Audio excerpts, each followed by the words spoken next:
Welcome back, everybody. Today is day 20 of our health accountability journey. I am the accountability doc, and I'm here to get you healthier.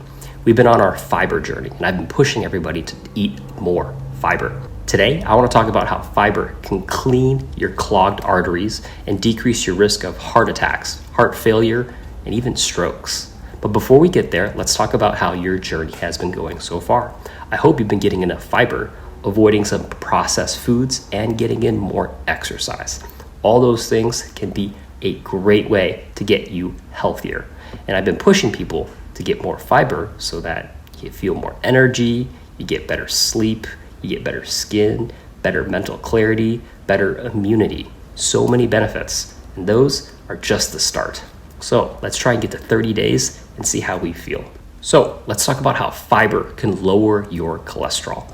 It's a mechanical process that happens entirely in your digestive tract, and it's this bile acid sponge, if you will. So to understand how it works, you have to look at how your liver uses cholesterol. There are these things called bile acids, and your liver uses cholesterol to produce these bile acids, which help your body digest fats. So let's say you're eating a McDonald's cheeseburger, something fatty. Those bile acids will get released into your intestines, and then they will help bind that fat. And your body's actually pretty efficient at recycling them. So it reabsorbs those bile acids back into your bloodstream so that they can be used again. But when you eat a diet high in soluble fiber, that fiber turns into a thick, sticky gel in your gut. And then that gel actually acts as a sponge, and it physically binds to those bile acids already in your small intestines, and it traps them so they can't be reabsorbed into your body. And so instead of going back into your blood, those bile acids are excreted. They're carried out as waste. And so your cholesterol levels will actually decrease. And so your liver is now missing those bile acids. It's expected to recycle because the fiber has soaked and absorbed that to be excreted.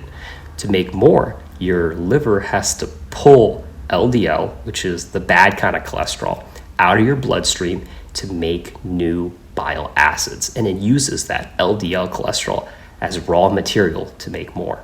And so this naturally lowers the concentration of LDL cholesterol in your bloodstream. And then having a low cholesterol will significantly reduce your risk of heart attacks, heart failure, stroke, and overall cardiovascular death, because it decreases that plaque buildup in your arteries. Nothing gets clogged up, you can't have a heart attack, you can't have a stroke. Now, which kind of foods have the best fiber for this? Because not all fiber is created equal when it comes to your heart health. I recommend oats, barley, because they have beta-glucan, which forms that very thick gel, which is excellent at trapping bile. Beans and lentils have pectin, which is highly fermentable, and it creates lots of beneficial short-chain fatty acids. And then apples and citrus also have pectin, and their skin and their pulp, again, it creates a strong binding gel. Think of soluble fiber as your sponge. By cleaning out your bile acids, you force your body to use up its own bad cholesterol and create new bile acids, and it keeps your digestion running. Over time, this can significantly drop your overall cholesterol levels and reduce your risk of cardiovascular disease.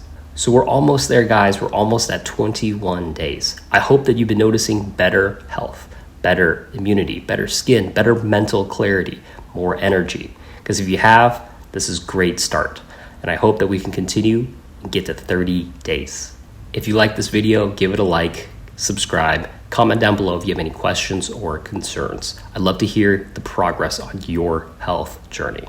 I'll see you guys tomorrow. Bye.